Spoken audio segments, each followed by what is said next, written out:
Hello, everyone, and welcome. My name is Tracy Horner, and I am your instructor for this course. I am excited to be sharing with you. Before we get started today, I wanted just to share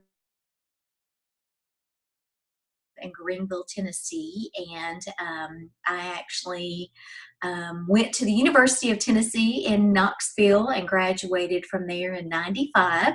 I majored in communications. Actually, my degree is in communications. I majored in broadcasting and graduated with the expectation that I would work in TV news for the rest of my life. Luckily, I got a job pretty quickly out of college at a TV station and worked my way up the ranks pretty quickly. Started as a reporter and ended up anchoring the morning news. But I found out very quickly, click this off right here, that I did not want to do that the rest of my life. And I later went on to work in radio, and I then went to work actually for Tusculum College. And during that time, I went back to school and got my master's in management. Left Tusculum College and went to work in Greenville at our Chamber of Commerce over a program called Partners in Education, where I partnered schools with the various industries throughout the area. And then I went to work for a place in Greenville called the Niswonger Performing Arts Center, and I actually did their marketing and PR there for several years. I left there and actually started my own business, which I'm continuing. I work from home now, and I have two businesses actually that I work from home with, and I teach adjunct for Tusculum. I've been teaching for several years. I teach a residential course, and then I teach for professional studies, the evening program as well. And last summer started doing the online courses, and it was sort of an adjustment for me because I was so used to the interaction in the classroom face to face. But I have learned to adapt, and actually it's quite convenient doing these online courses. Just a little about me personally beyond work experience. I am married to my husband, Chris. We have been married for almost 21 years. We do not have children. I say we have furry children. But that's a little about me. And today I wanted to share with you just some main points from chapter 1. Some weeks I'll share a video, some I won't, but I wanted to just come to you and share a few of the key takeaways that I want you to be mindful of as you are reading through chapter 1 this coming week. And this first chapter is all about writing and your career. And I want you to think for a second, if you had to think of careers that required a lot of writing, what comes to mind? If you had to think of careers that required a lot of writing, what comes to mind? There's various things that probably pop into your head. Of course, newspaper writers, novelists, teachers actually have to write a lot, secretaries or administrative assistants. But in reality, we all are going to have to do some sort of writing in our careers. And typically it begins even before you get a job through filling out an application, writing and designing your resume, and even writing a cover letter. So it's important for all of us, no matter what field of work that you are in. Writing is part of every job, from your initial letter of application conveying first impressions to memos, email, blogs, letters, websites, proposals, instructions, and reports. Writing is an essential skill for employees and employers alike. And it actually gives you some examples or breaks down for you how much writing for particular employees actually cost those companies. If you flip on over to page 2, we're not only going to be talking about writing in the workplace locally, but also globally as well, because most companies these days have to begin to interact in the global market just to stay afloat. Most companies are competing for business within the international market. It's very important, if you are writing to communicate with audiences outside of our own market, that you do some research and that you are able to see the world through their eyes. Lots of words that we use in the English language can mean many different things in other languages. So it's very important that if you are asked to communicate with another culture, that you've done your research. On page 4, it talks about using international English.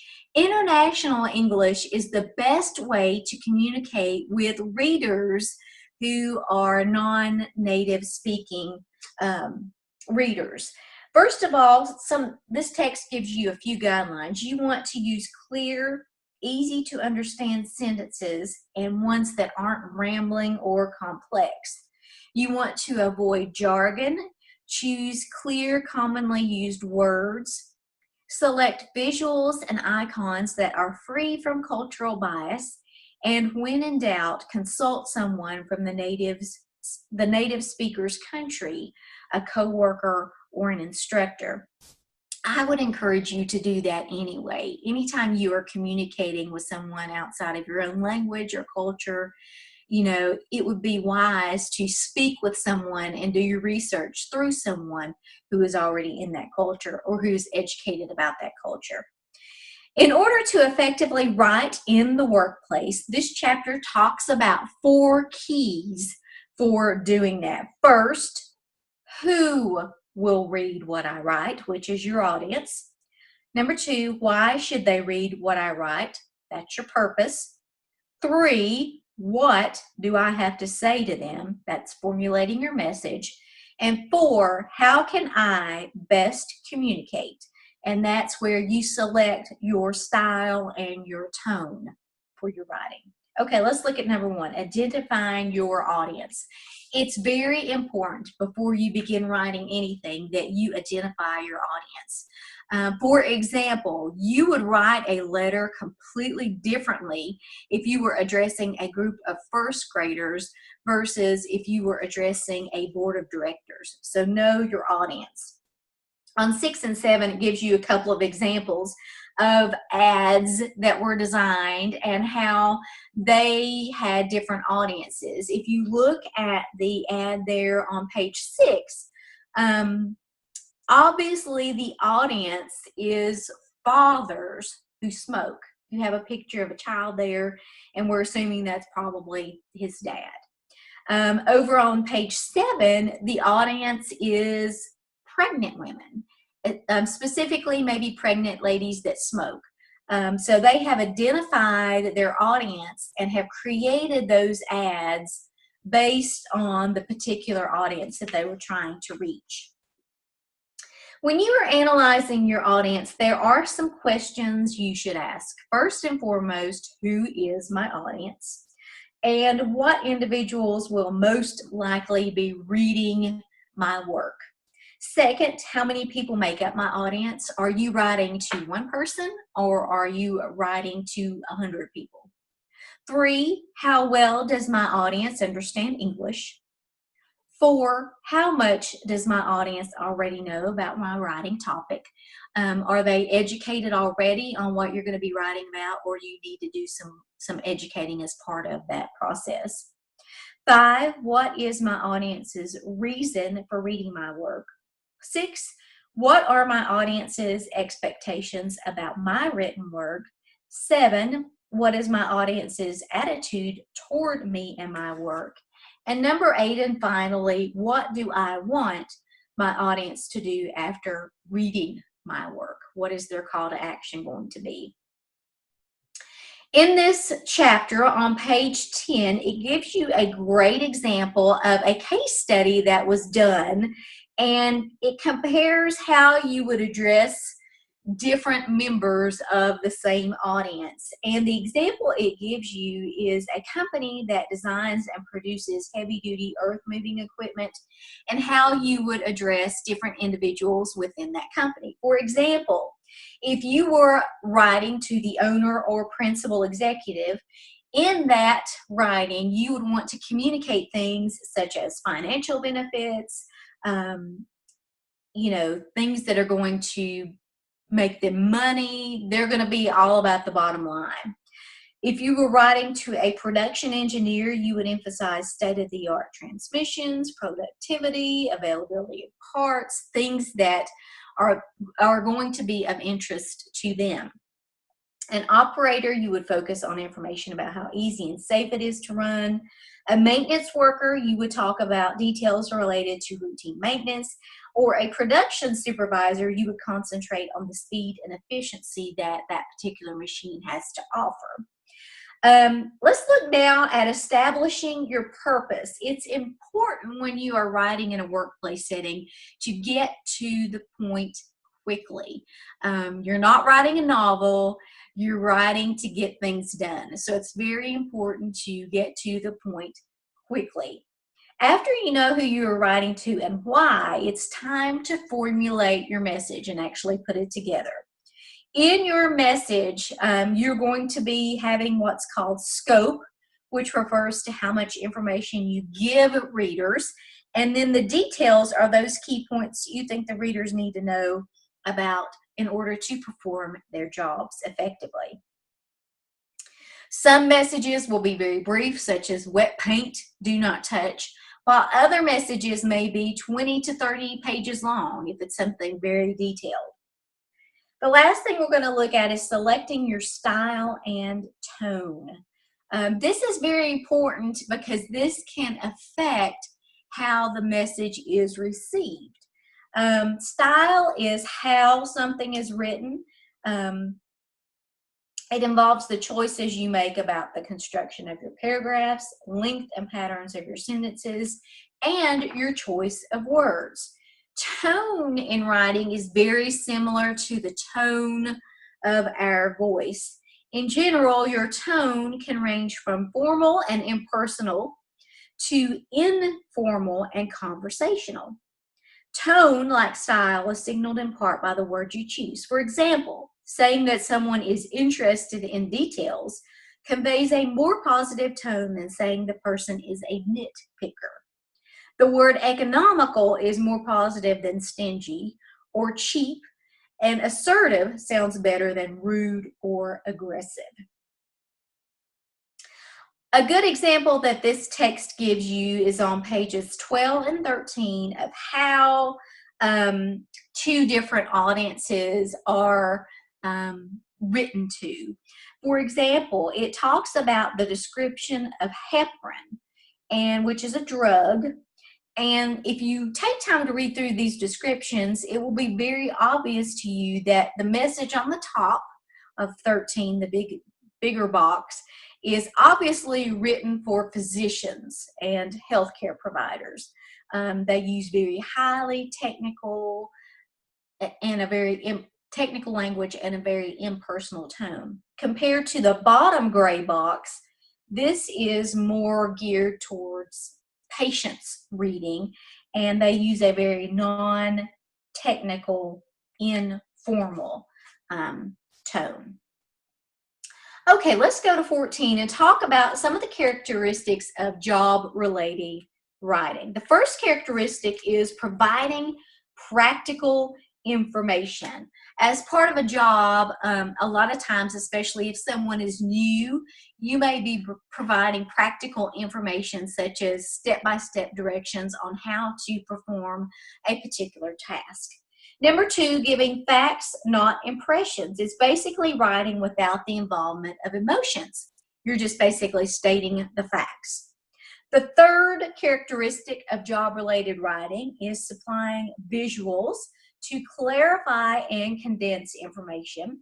On-the-job writing makes frequent uses of visuals such as tables, charts, photographs, flowcharts, and drawings to clarify and condense information.